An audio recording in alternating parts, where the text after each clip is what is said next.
And just like that, we passed the halfway point of the 25-26 NBA season. And going into it, the Orlando Magic had very high expectations that I think we could all agree they have not met so far. We'll go over the first half of the NBA season by the numbers, as well as an update on the PPR, the Player Power Rankings. From London, England, this is the Orlando Magic Nation, your source for all things Orlando Magic on YouTube. For Magic fans, by a Magic fan. I'm Edwin Valentin, and I want to thank you very much for clicking on this video and spending a little bit of time talking Magic with me. You got to do the normal YouTube thing, so like it, share it, drop a comment below letting me know how you thought the first half of the season has gone so far. I'm guessing pretty frustrated and maybe not going as you had expected. And if you want to do so, hit that subscribe so you don't miss out on any content that I produce. We're trying to get to 300 before the end of the season, and let's get right into it. So going into the season, the over-under for the Orlando Magic was 50.5, I believe. That was the over-under, so many people were expecting the Magic to at least reach that number or blow past it and be maybe in the mid 50s in terms of wins. And currently, we're only at a 46 win pace. So that's not anywhere near, I think, where anybody thought that the Orlando Magic would be, barring injuries, of course. And unfortunately for us, the injuries came again for our two best players, and they've both missed. Paolo's missed about 10 games. Franz has missed about 16 full games now at this point. So we still don't really know what this team can be. And we knew, I guess, to an extent. I think a lot of us just thought right out the gates things were going to be working and things were going to click and all of that. So we probably didn't really take into account that Desmond was going to take a little bit of time to integrate into the offense, that Tyus was going to take a little bit of time to integrate into the offense, that the team would have will need a couple games basically to have the new additions from Joe Prunty and really start to come together really as one cohesive unit. So right as we started to feel like things were going well, then boom, Paolo's out. And then once Paolo comes back, then boom, there goes Franz. And then all throughout that part at different points, then Jalen goes out. And the whole time we'd been waiting for Mo to return. So for quite a while, we haven't seen what the Magic can be. And I think that's really the part of the frustration, I would say, is not only just a constant win, lose, win, lose, win, lose. At least we're not really losing. We haven't lost 2 out of 10, or we haven't lost, sorry, 8 out of 10 or anything like that. Like some of these other teams and some other contenders have actually played just as poorly as that. So in that way, yay, I guess. But we thought that, in focusing on us, we really haven't seen what this team could do. And every time it feels like all right, we're about to get out of the mud, then boom, we get hit with another sucker punch and someone else is going to be out, or boom, then now our schedule's going to pick back up again when we were supposed to really, in these last 10 games, or in this last 10 games of the first half, we were really supposed to be adding wins and just going for it. Because if we would have gone 8-2, we'd probably be the 3 seed right now in the Eastern Conference. And as it is, we're, I believe, the 5th seed just because of the way other teams are losing as well. It's the Eastern Conference right now. So everybody is kind of stuck in the mud for whatever reason, one reason or another, to be honest. It's either injuries or just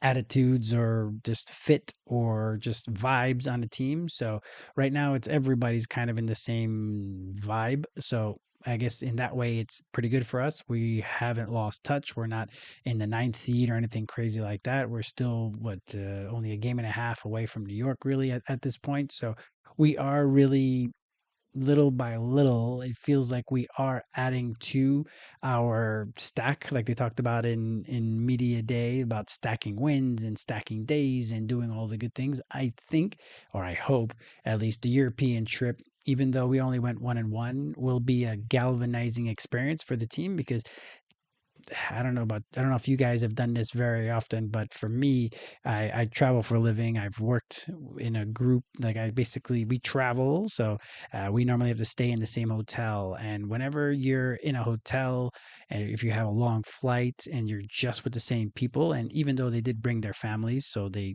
weren't only with each other.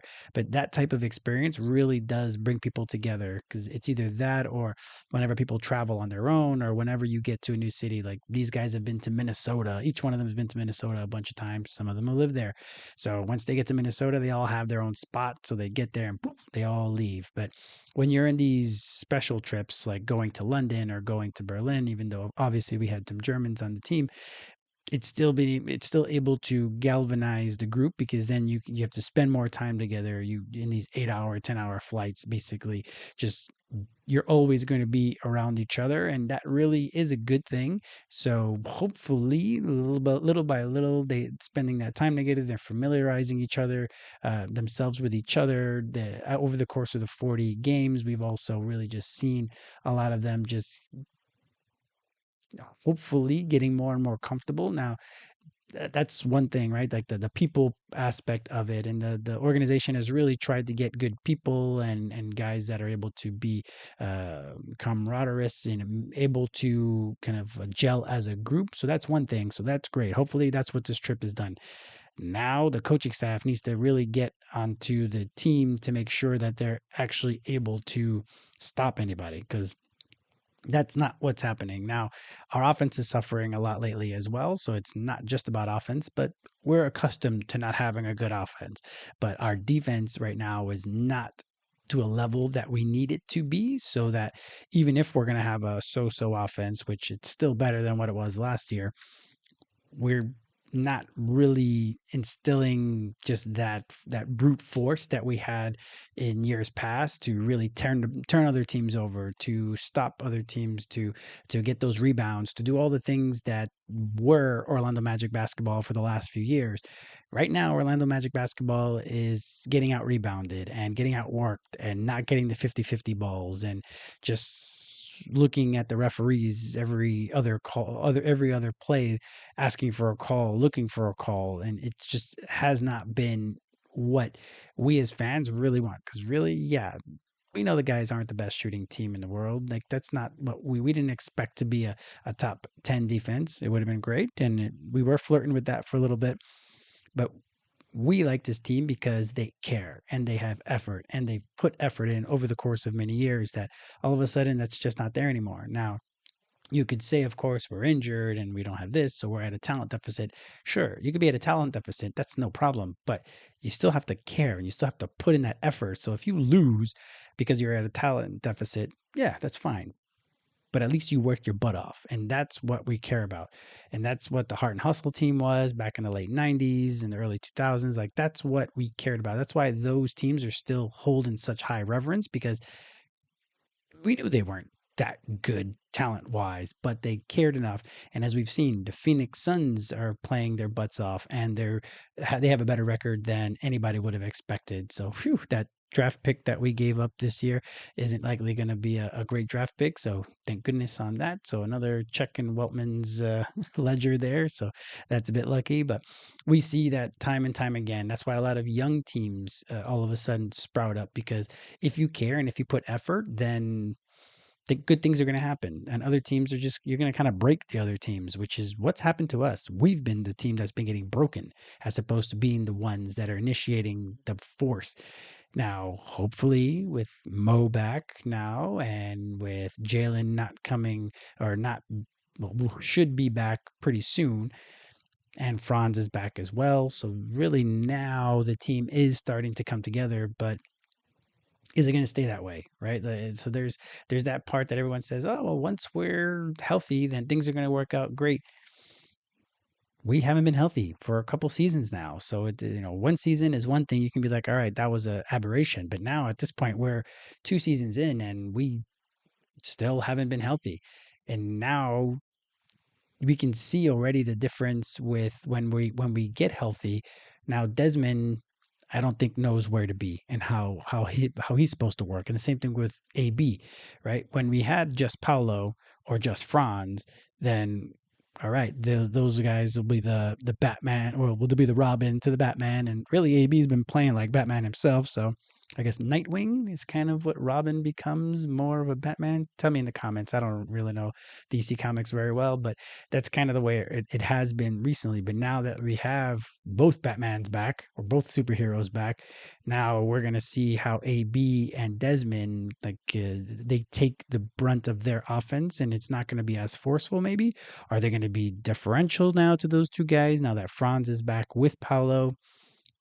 How is all that going to be? And that's what I talked about in the last time I did kind of like a check in with the team. It was like, do we even know how good this team is? And now we're still there basically because Franz hadn't. We were hoping Franz would be back a little bit sooner, but it took a little bit of time. It's still better than losing him for the whole season, which is what it looked like when he first landed. But we still don't know. And again, will we ever know? Because then all of a sudden Jalen will be back, and then that's going to be a few more shots, and then like maybe we have too many guys. Weirdly, that it just the fit doesn't necessarily work, especially if AB is going to now all of a sudden be a super duper star that's blossoming in front of our eyes. So we'll see. We have guys that are fine. Like as we see, Desmond's fine not to shoot all the time. Like he's been fine. Same thing with Jalen.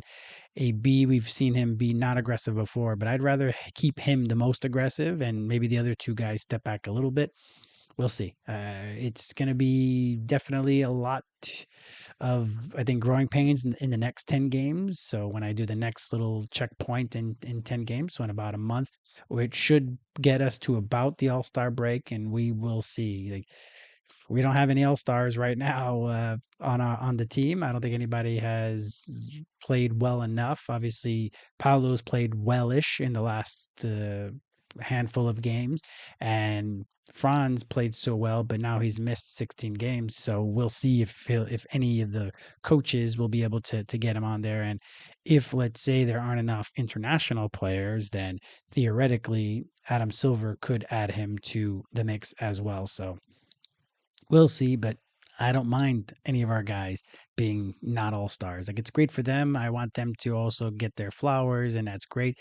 But if that's not the case, good. Everybody rest. We need to be ready for the playoffs, and that's to me the number one thing. So we'll see. We'll see how all of that goes moving forward. But it really, at this point, we still don't know if this team is good, and how will the team gel. Like, how Desmond going to work around the pieces being back now, and then what's Mo's addition going to be for the bench unit now that likely will really push down JI, and JI likely won't play much anymore because we don't know if Mo will play with Goga, and if Penda now is going to be playing instead. So it'll be more of a Mo Penda front court, Mo Penda Tristan front court in the second unit. We don't know because really Noah has earned the trust, and Jase has really earned the trust. So I think those two guys in the last 10 games have really solidified themselves as getting more minutes, and we've seen it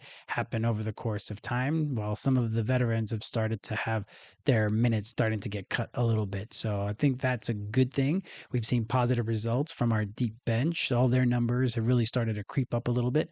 And then some of the guys that were supposedly going to be the backups are now starting to be a little bit more third stringy at this point. So all that to say now that let's go to the numbers now that we've talked all about that, and then I'll likely do a bit at the end as well, just to kind of see what the next 10 games have in store for us. But if we're looking at just the numbers here, so here are our offense, mostly our offensive numbers here. So on the left there, it's after game 32 versus Denver and after game 42 in Memphis. If you look at our points per game, the points per game have dropped, and like I said, our offense, not oddly, I guess, Franz is a very important aspect of our offense, and AB's playing so much better and with so much more aggression that you would think, with Paolo playing better, AB's playing good, Desmond played pretty well as well, that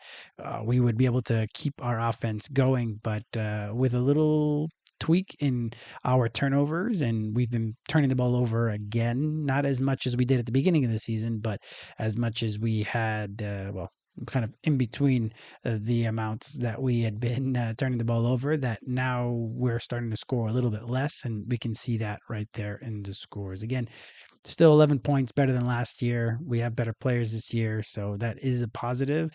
But 19th, that's not something I think anybody was hoping for when it came to the points per game, unless we were giving up a much less, a much smaller number. If we were giving up what we were last year at 105, then sure, that'd be great. We'd have a, a plus 11 on there or plus 10, but that's not the case, unfortunately, as you'll see coming up. Field goal attempts, they're up a little bit, which is good. 89 now. We've seen between the two. We're still in the same area of the NBA in the bottom 10. Field goal percentage has gone down, and that's what it is. You can see our offense, and partly we had a real stinker against Philadelphia at home, where we didn't score much at all. That was just a really bad game all around. Little by little, we can see that our guys either are being taxed too much for what their skill set is, with Franz and Jalen being out. And there was a time where we also had Wendell miss a game. So we were out 3 starters at one point. So yeah, it just ended up being kind of the way it was this last 10 games. 3-point attempts. We're down to 32.5 instead of going up, which is what I was hoping. We've gone down, and also our field goal percentage has gone down in the last 10 games from 3, and that's just Desmond's really struggling still from 3-point range. That's something that we'd hoped was going to be something that he was going to start to climb as the season progressed, but it actually has gone the other way, unfortunately, in the last 10. So it makes sense, even though we've got guys shooting lights out and other guys are getting more opportunities, just as a whole, with Desmond and Wendell not shooting as well as they did earlier in the season, our numbers are starting to creep down. So I guess I'm definitely gonna have to take an L on the Magic shooting 37% from 3-point range this year. So it is what it is. Rebounding, now that's just something that, even starting with the Denver game there, right before that point, it felt like the Magic were getting pushed around, and you're just like, well, what is happening? Because yeah, Wendell is not the biggest guy in the world, but there's Paolo that's there to help out. We've got Desmond that keeps coming down to crash, but it just felt like we were getting outworked, out rebounded, out muscled, and if you look at the numbers, it's really not that bad. Like we're still 11th in the league with 12 offensive rebounds per game. Uh, we've we've we're better with our defensive rebounding and our overall rebounding. So it's kind of weird, And these last 10 games really have been where we really should have been adding wins, and it didn't really happen. But some of our numbers have gotten a little bit better, it seems, even though we've been kind of a middling team. Our assists are up as well. We're up to 26.4 assists per game, which is great. The guys are sharing the ball, and again, it's something that you can see, and I guess it still adds to the frustration when you see that the team is playing better and they're passing the ball better, and Paolo's making quicker decisions, and AB isn't turning the ball over as much, or he all of a sudden, because he's a secondary ball handler, he's able to make that last pass and help get his stats up a little bit on assists, but then the team just defensively can't do anything, can't stop anybody. I guess that's where really you start to get frustrated a bit there. Our turnovers are up a bit, like I mentioned, but we're still a top 10 team in turnovers. Steals were a little bit down on there, but still in the top half, just barely within the league. Blocks 5.2, same, still top 10 team. And we are fouling a little bit less, which again, is that a good thing? I don't know. Maybe we should be fouling more often and really trying to get that aggression, because as has been talked about a million times, OKC did it last year, and the Bad Boy Pistons did it, and all these other teams over the course of the year that played really good defense. They can't call them all. So you got to get there and go and use your force and make sure that you're trying to get the ball, because really at this point, it doesn't feel like that is the case. The Magic are not using any type of aggression, unfortunately, and it just is the case, unfortunately. If we're looking real quick at the offensive ratings, our offensive rating is down in the last 10 games, as I mentioned. So now we're on the other half, on the bottom half of offensive rating in the league at 114.4. Defensive rating 113.6. Surprisingly, it feels worse than that. I know us being 12th, you would think that the way I'm talking about it is that we're at 20 in the 20s, but we have only been like in the 15 to 20 range in the last 10 games. And yeah, as we see, it's not necessarily good enough for us to be successful throughout the year and be able to stack up wins right now. Effective field goal percentage, again, while it's better than last year, it's still not great in the bottom five of the NBA. True shooting, bottom 10, still the NBA at 57.3. The assist percentage has gone up, which is great. So we're still in basically the same range. Assist turnover ratio, about the same. Offensive rebounding. And again, these are the all the percentages of offensive rebounds, defensive rebounds, and reboundings in general. We're eighth, fourth, and sixth. So we're eighth in offensive rebounding percentage, 32.3, fourth in 70.8, and in defensive rebounding percentage, and just rebounding percentage as a total 51.2%. That's top six in the NBA. So the eye test and the numbers just really don't match there, and I think that's what it is. But it's really the timeliness of a lot of those offensive rebounds or lack of getting the defensive rebound that really is what really kicks you in the stomach when you do all that you're supposed to, and then the ball just careens to the free throw line basically, and then it's swing, and then they shoot a three, and it's just such a gut punch. The turnover percentage, we're a little bit up again, as I mentioned, so we're a little out the top 10 on that. The pace is, again, basically the same. We're just slowing down a little bit over the course of the last 10 games, so we'll see if that's going to continue or we're just going to stay around 15 to 16 range. I think that's likely where we're going to play. That feels like the right place for us, especially if we play better defense and we're turning the other team over, then we'll be able to get the ball and go and be much more of a fast-paced, fast break team. Then defense. So these are the defensive counting stats. We saw a little bit of them over in the advanced numbers there, but points per game 115.2, so that's 13th in the league. Again, it's not horrible, but it's not great anymore. We're basically we're scoring the same amount as what we're giving up. So it's the plus minus is not really the best, or the differential is not really the best. Field goal attempts. 88 per game for the other teams. The field goal percentage, 47.7. So it's actually gotten better for us. So I don't know if that's just luck or just playing not as we're playing teams that are not as good. And in the end, it's not like they all of a sudden we were able to get that down to 46% like we did last year. So we'll see. 3-point field goals attempted. We did dabble in not being the top one anymore, but now we're back in the top team to give up the fewest 3-point shots at 33 per game, and the percentage is down to 36%, still bottom half of the NBA. Offensive rebounding, defensive rebounding, and overall rebounding. Like I said, we're only giving up a tick more in the last 10 games, but man, it feels like a lot more for whatever reason, at only about 11 per game offensive rebound wise for the opponent, and their defensive rebounding is a little bit down at 32.3, down to 12th. So we give up the 12th fewest in the league, and we give up the 11th fewest rebounds in general at 43 per game. So if you look at them side by side, like we out rebound the teams, we outshoot the no, we don't outshoot the teams.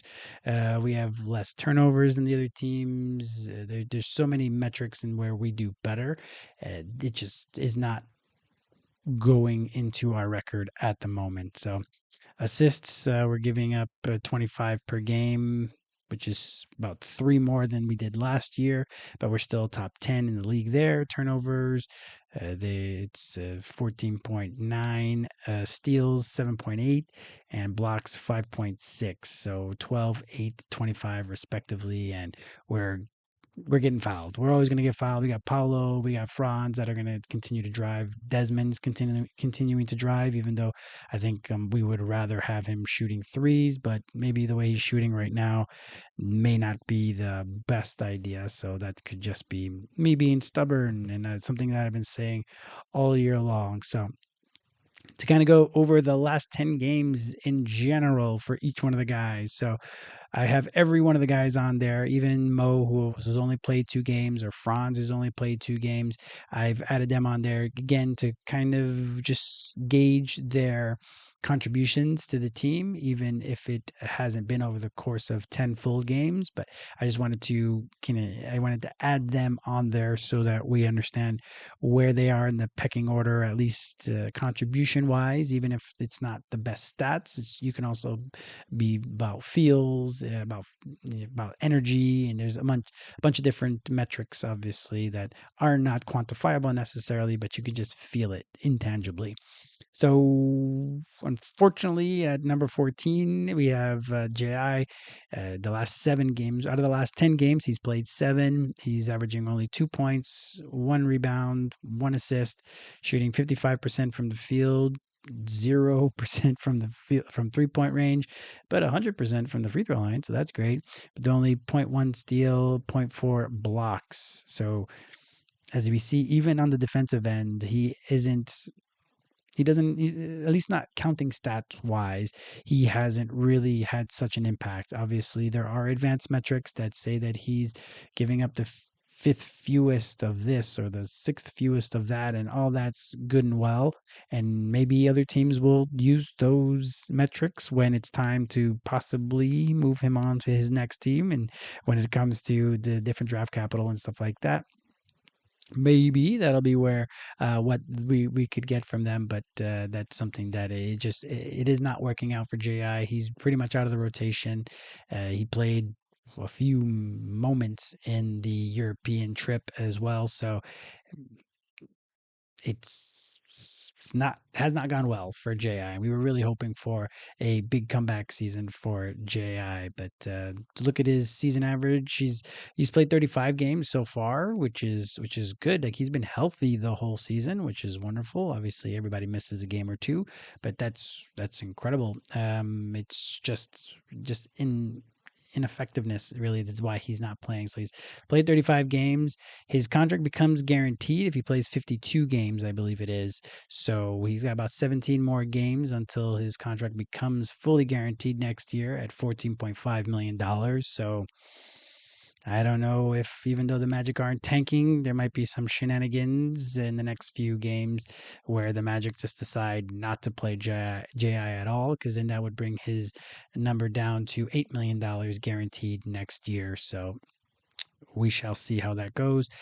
For his season averages, 3 points per game, 3 rebounds, less than 1 assist per game, 44% from the field, 19% from 3-point range, 60% from the free throw line, with barely one stock, or not even one stock, combined for JI. So not a great season. Hopefully, if he is moved, that they're able to send him to a place where he would be able to kind of rehab everything about himself, especially the 3-point range, as and be able to bring back the defensive, just the minister of the fence that he is, and that we know he can be, or has been at least.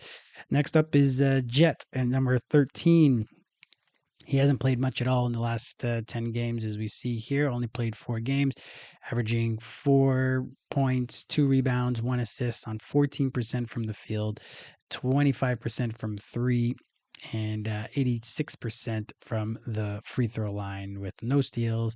I think a block over the course of those four games.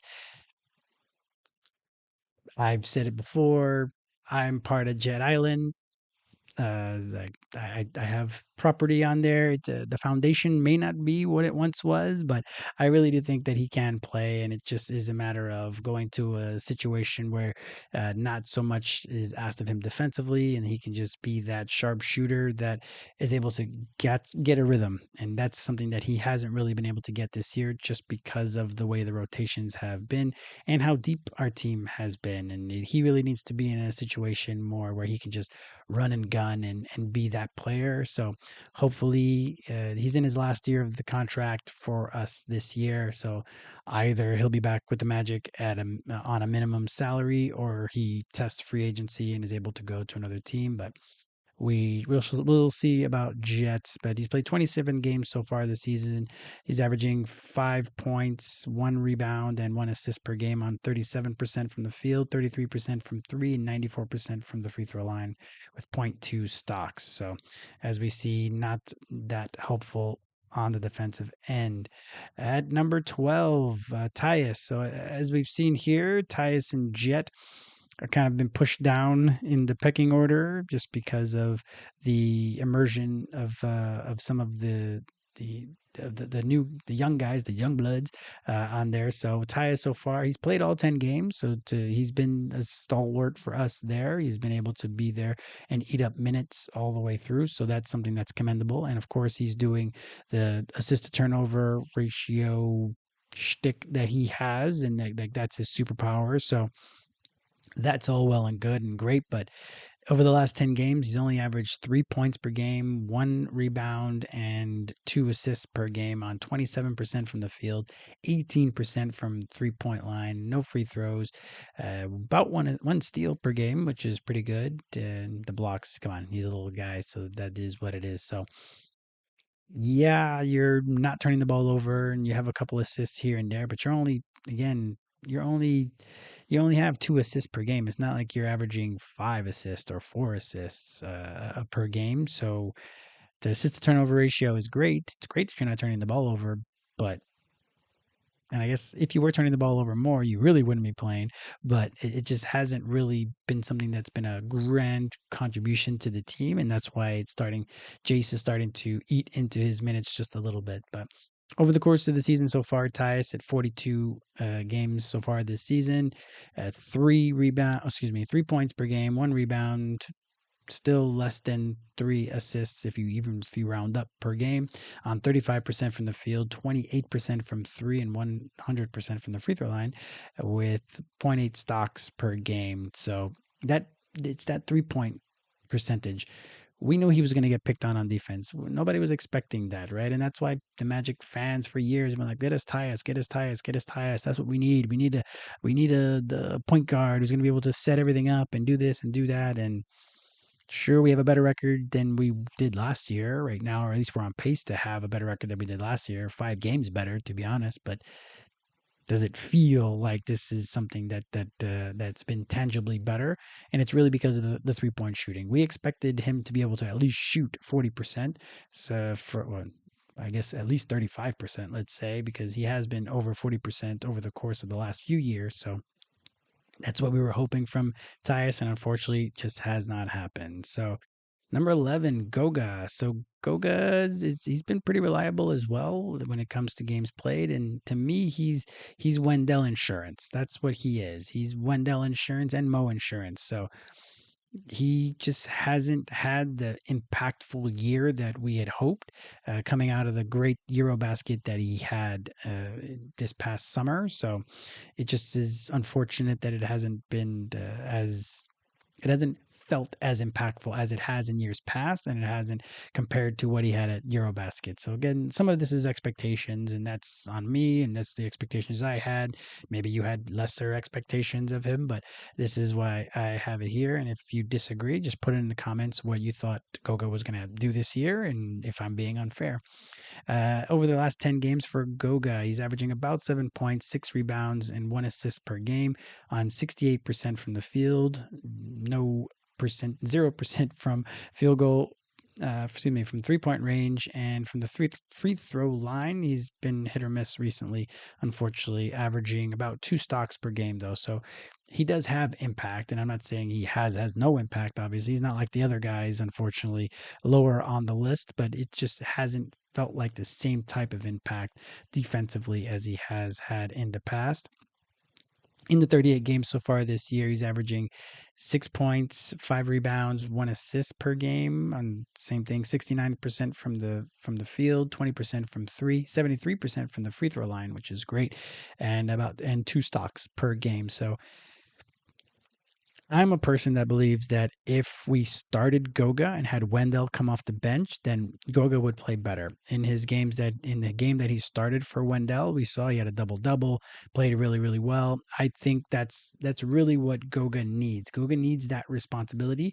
Otherwise, it feels like his mind wanders. It's just like sometimes that's kind of how it is with, not to equate him to a child, and that might sound bad, but you know what I'm trying to say, in that you can just see that different people, unless they're given responsibility, they it's hard for them really to focus on the task at hand. So that's what I feel about with Goga. So hopefully, at least again, if they're trying to wring out every little bit from each player, I would start Goga. I know that sounds crazy.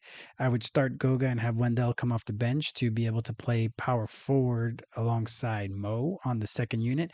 Wendell's played basically about the same, at least statistically, from the bench as he has as a starter. So he played off the bench last year when Goga was playing so well as starter. So I don't know. That's just how I feel about that. And if you disagree, drop it down in the comments. At number 10, Jase. Now, Jase and Noah kind of feel like they go hand in hand at times, but Noah's actually been the one that's been getting a little bit more run and even got a couple starts already this year. So that's why Jase is at number 10. Over the last 8 games played in our last 10 games, Jase is averaging about 9 points, 2 rebounds, 2 assists per game on 54% from the field, 47% from three, and 67% from the free throw line with about zero point 0.4 stocks per game. So as we see, he's scoring what, almost 3 times as much or more than 3 times as much as Tyus, and that's what we need, unfortunately. Especially if you're looking at the difference between the assists, there's not that much different in the assists at 2.1 for Tyus versus 1.8 for Jase. That it would mean that Tyus would not have to play above him. And again, he doesn't have as many steals, to be fair. It just looks better that Jase, but because Thick is a thicker boy, I feel like, and he has longer arms, I think that he's just in a better place to not play as good defense as we need, but he's in a better place to do a little bit more than what Tyus does. So in the season so far, in 29 games for Jase, he's up to 6 points, 2 rebounds, 1 assist per game at 51% from the field, 42% from three, still 70% from the free throw line with zero point 0.4 stocks. So I really hope Jase starts to get more playing time at the backup point guard. Once it gets to the playoffs, he's not going to play likely unless we need like a real infusion of offense. We'll likely just do a guard rotation of Jalen, Desmond, and AB over the course of the playoffs, but we'll see. Maybe Jase will be needed, and that would be fun to have him play a little bit more because Jase just brings that energy. At number 9, Noah. He's in the last 8 games played, 7 points, 5 rebounds, 1 assist, 41% from the field, 40% from three. He's still shooting over 40% from three, which is great because coming in, it didn't seem like Noah was going to be that guy, but he is. 62% from the free throw line. That's a little bit more of the kind of shooter we thought he was, with about 2 stocks per game. So Noah is just filling up the box scores. He's doing a little bit of everything. I think he's a sneaky, really good rebounder. He can handle the ball. He hasn't really as much, but I think that's going to be something that we'll see over the course of the next few years, especially bang for your buck. He's making the least amount on the team right now, other than the two-way guys at 1.2 million. That this is incredible, these numbers that we're getting out of Noah right now. And in the season so far, 27 games, he's averaging 5 points, 4 rebounds, 1 assist per game, 44% from the field, 42% from three, 61% from the free throw line, and 1 stock per game. So I hope he continues to get the run that he does because his nose is, he's always around the ball. So him and Jase just know how to play, and they're always around. So those two guys are just getting better and better and better, and we're gonna need them to continue to get better because we need guys contributing on those smaller contracts moving forward. At number 8, Tristan. I didn't know if I would have Tristan below or above these guys, but he's playing a little bit more, and he's doing basically about the same, with a little bit more responsibility on the defensive end. So Tristan in the last 9 games played, 8 points, 3 rebounds, 1 assist per game on 34% from the field. He's missing a lot of his stuff from inside the arc, only 30% from the 3-point range. Free throws 75% with over a stock per game. And over the course of the season, 37 games, he's averaging just a little bit under 10 points per game, 4 rebounds, 1 assist on 44% from the field, 38% from 3-point range, 84% from the free throw line, and 1 stock per game. So we need Tristan to contribute. Tristan is going to be a contributor, or he's going to be in the rotation for the playoffs. So we need him to get back to where he was at the beginning of the season. And after that injury, we see that he has started to play a little bit better, but there are a few games here and there where he just kind of blends into the background again. And that's just not something that we can have from him. Now, to be fair to him, he has been taking it to the basket a bit more, trying some of the floaters, and they weren't working out so well, as you see by his percentages. But it is something that it's good for him to continue to practice that, because we will need him to contribute offensively in the playoffs. And then at number 7, I have Mo here. And I know it's only 2 games, and his averages are going to be the same basically because it's only 2 games. But we can just see the energy. He's picking up charges already. He's out there. He's trapping guys at half court. He's doing a little bit of everything to get people amped. And it really stunk that he didn't play in London. And I'm going to be interested to see how they handle his recovery right now. So he played 2 games and then had 1 day off. Is that going to be the rotation? Is that what he's going to do?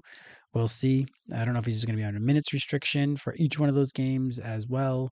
I don't know. So hopefully nothing flared up or anything in the right before the London game. That's why he needed to take the day off. But let's hope that's not the case. But in the last 2 games that he's played, or in the only 2 games he's played this year, he's averaged, if you round up, 8 points, 3 rebounds, 1 assist per game on 50% from the field, 25% from 3, 100% from the free throw line, with no blocks, no steals. That's not really something that he does all that much. He's more of a deflections, take a charge kind of guy. So we'll see how the next 10 games treat Mo, and if he starts to really integrate into the offense and get closer to 10 points per game, which I mentioned I didn't think he was going to get to. I thought he would be brought back slowly, and we were going to get 6 guys or 7 guys, I said, at double figures this year, and Tristan should be that guy, and it just isn't, just as of yet. So at number 6, Jalen. He's only played 2 games out of the last 10. He's averaging 11, 3, and 4 for the last 2, or for his 2 games played in this last 10. 47% from the field, 40% from 3, which is good. He's, obviously it's only a small sample size, but we need him to be closer to 40% again this year. 80% from the free throw line, and 2 steals per game with 2 turnovers. So for these guys, I'm going to start talking a little bit more about turnovers, because with our turnovers starting to creep back up, we got to kind of see the culprits and talk about why that is the case. So in 23 games so far this season, he's been the plus minus king and the clutch king and all these other metrics that you see all over the place, that he's such an important cog to this machine that it makes sense that we don't play as well when he's not playing. But do we bring him off the bench? Like, I know that's a big deal, and people have started to talk about, do we trade Jalen because AB's playing so well, and AB's one of the future because we can't pay them both, and AB's going to get super expensive, blah, blah, blah. I'll do a video about it likely at some point, just because it is a reasonable thing to discuss, but it feels a bit immature because, or premature, not immature. It could be immature as well, just because AB's only been doing it for a short period of time, and we got to see how this goes. And we also have him under contract for all of next year as well. So the extension talks will happen this summer. We'll see if they're going to have a bit more of a hard line, just because of how expensive we're going to be moving forward. Anywho, we'll talk about that later. But in the 23 games so far for Jalen, did I say that already? Maybe 15 points, 4 rebounds, 5 assists per game at 47% from the field, 33% from 3, 86% from the free throw line, and over 2 stocks per game, but almost 3 turnovers per game. So 5 assists is pretty good, but 3 turnovers not so good. So we got to hope that he slows down a bit more. He talked about that at the beginning of the season, and at times he does. Then at other times he gets a bit wild and reckless with the ball. So let's see what the next 10 have in store for him. At number 5 is Wendell. Wendell's been a rock, to be fair to him. He's been healthy, 40 games played this season. In the last 9, he's averaged 12, 8, and 3 on 45% from the field, 25% from 3, 71% from the free throw line, and 1.6 stocks per game.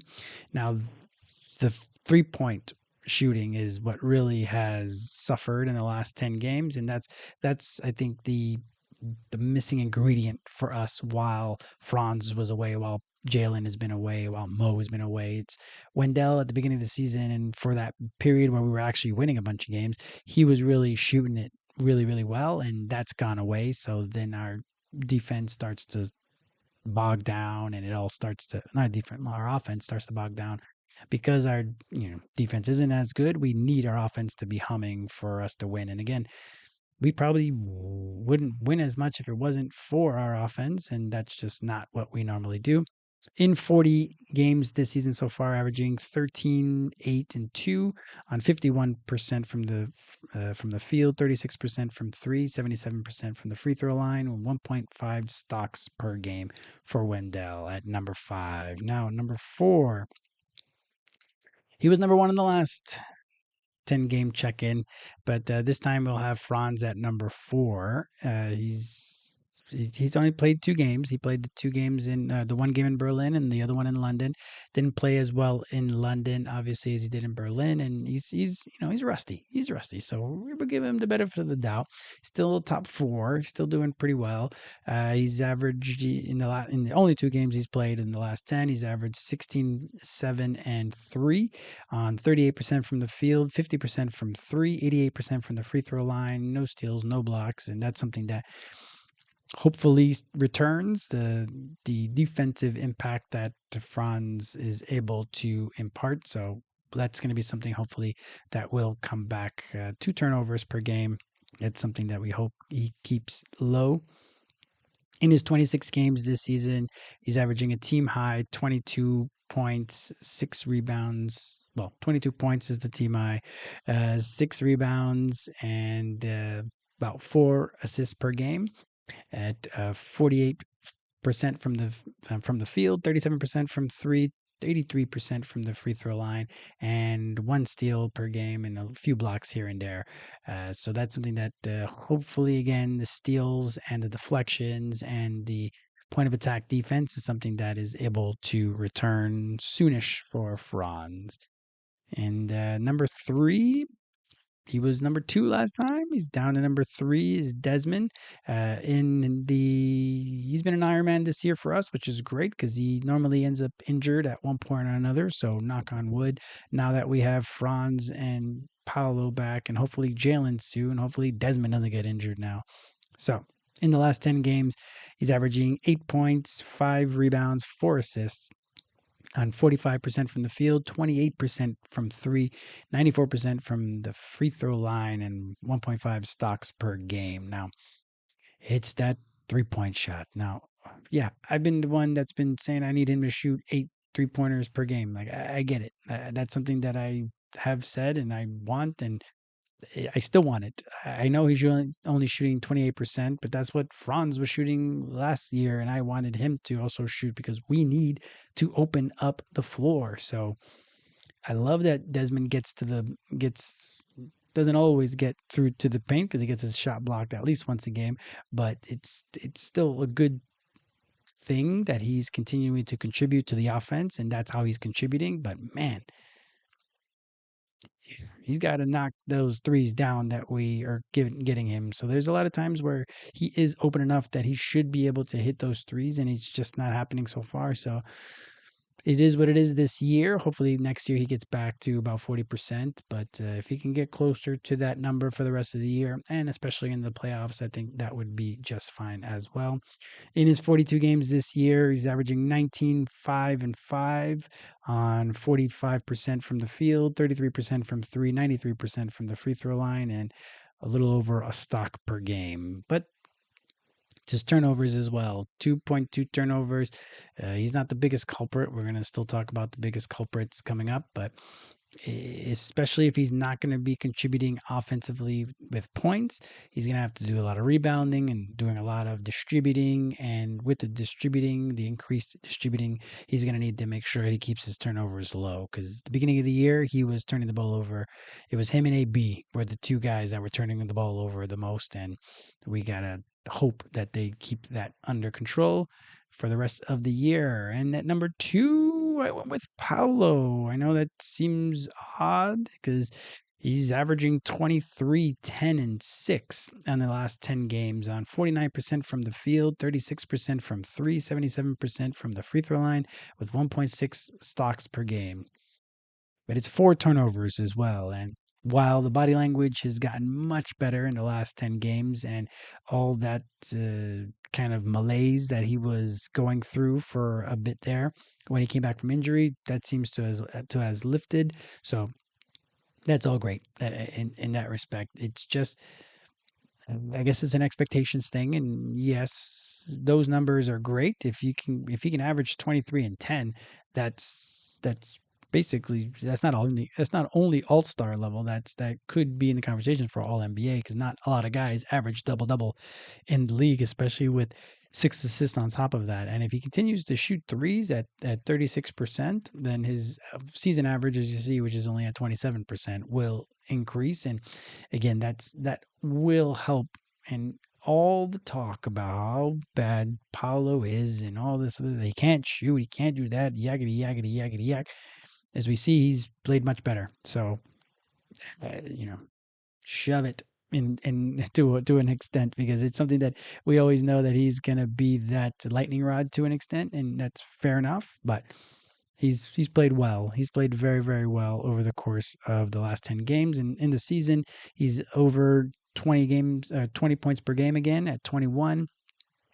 9 rebounds, 5 assists per game, 45% from the field, 27% from three, 76% from the free throw line, and 1.4 stocks per game. And at number 1, the reason that Paolo is not at number 1. Now, the numbers say one thing, right? In the last 10 games, AB is only averaging 19, 4, and 6 on 50% from the field, 36% from three, 87% from the free throw line with 1.9 stocks per game and averaging 3.3 turnovers per game. But it's that thing that we talked about. We all talked about wanting him to be aggressive, and now he is that guy. He is aggressive. He's the one putting that down there. So for me, AB is the story of the last 10 games, because maybe after the first 10 games, you're like, oh, AB, he's having an okay season. And the next 10 games, you're like, oh, all right, there might be something there. Paolo's not here. Oh, the next 10, oh, Franz is out now. Okay, well, AB's been leading the team in scoring a bunch, because Paolo, for whatever reason, isn't that guy right now. And then all of a sudden, with Paolo there, AB's going along for the ride. So AB has been killing it the last 10 games. And for me, he's shooting the ball better than Paolo and all across. He has more steals, more blocks. He just obviously doesn't have the points per game and the rebounds or the assists, to be honest. So Paolo's filling it up. Paolo's playing very, very well. But AB, I don't know, maybe you have to dunk over 4 guys and you get the number 1 spot automatically for that 10-game period. Maybe that's what it is. But AB is playing so well so far this year, and he's been talked about for most improved player, 6th man of the year, if he ever ends up going back to the bench. There's going to be a lot of talk around Anthony Black now, and like I mentioned before, there's going to be discussions about Jalen, and can you have Jalen and AB on this club? Same discussion as can you have Paolo and Franz on this club? And there's a lot of crap a lot of chatter that hopefully we're going to be able to get past. For the season, for a B, he's up to 16 points per game, 4 rebounds, 4 assists, on 47% from the field, 36% from three, 73%. He's gotten out of the 60s percentile in free throws, as you see, 86% in the last 10 games. He's doing. You can see he's so much more comfortable from the free throw line, which is great, and he's averaging about 2 stocks per game over the course of the season. So big things have come from AB. Wonderful, wonderful, wonderful. Now, really, what's the next 10 games gonna have for us? That's, I think, the biggest thing that we don't know, because we were supposed to play very well in the last few games. Obviously, we didn't have that many teams over 500 that were on the games coming up. So everybody thought, oh, in the next few games, we're going to be super great. We're not going to have to worry about anything. Even though we don't have Jalen, even though we don't have Franz, we still will have a good record over the course of the next few games. Now, that obviously didn't happen. We were hoping for that to happen, for everyone to just kind of lock in, because it was we had such a difficult schedule for so long that all of a sudden we had guys and teams that were under 500, and the record can be deceiving at times, right? We already know that as a team ourselves, right? We expect that we are a better team than the record we currently have at 23-19, but you can see that some of these other teams that started off real bad are actually at about 500 now, and they're playing much harder. The Brooklyns of the world, the New Orleanses of the world, the Charlottes of the world, all those teams are playing. Indiana of the world are playing much better, and they've sometimes kicked our butt in that, right? So we really have just not been that team that have been able to put away those teams. And luckily, we've played good enough on offense to be able to win even half of these games. Unfortunately, we expected to kind of roll through it. I don't know. I didn't really expect it, especially going into that chunk of our schedule, knowing that we weren't playing all that well.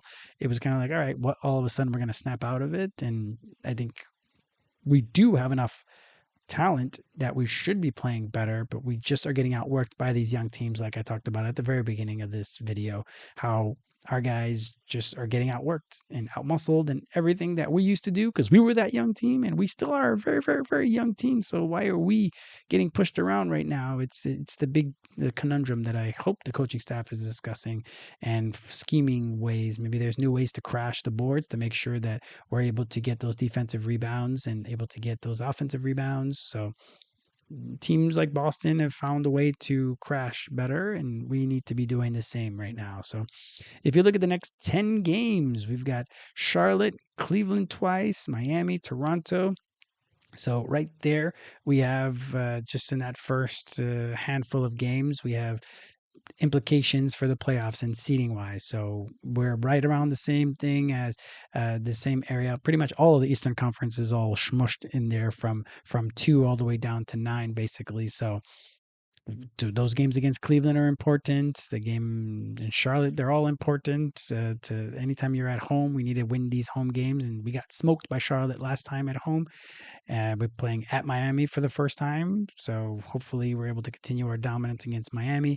Toronto, we owe them one because we play like poop in that fourth quarter.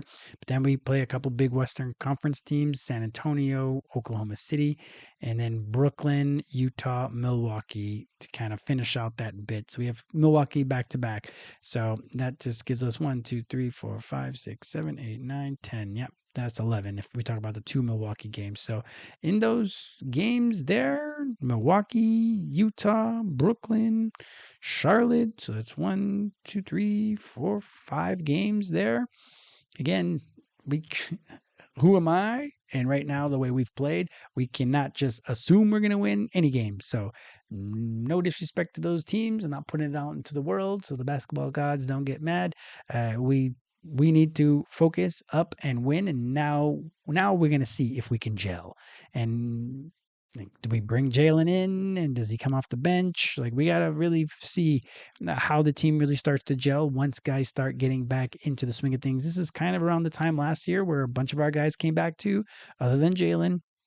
Franz and Paolo were back, and we just never were able to really gel all that well. We ended up like Jello instead of really solidifying and becoming like a nice cohesive unit. And hopefully this year, after this trip that everybody went on, and after we get Jalen back as well, and we have Mo and Jalen, that those are kind of like the concrete mix in the formula, that hopefully those guys are able to help bring that energy to this club that we really need right now, because we are suffering on that. So not a great last 10 games, basically 5-5, and kind of bleh, winning games that we had to win at the buzzer, and losing games that we really shouldn't be losing, and getting blowed out by teams under 500. So that's not really all that great. So let's see what the next 10 games have in store for us. Let me know in the comments how you think we're going to fare in the next 10 games against teams like Oklahoma City and San Antonio, at Oklahoma City and at San Antonio. So we'll see what we'll have in store for us there. But just let me know what you think. And like always, click, share. Yeah, well, you've already clicked, so thank you. So like, share, and hit subscribe so you don't miss out on any content that I produce. So thank you very much for clicking on this video and spending a little bit of time talking magic with me. I hope you're having a great day.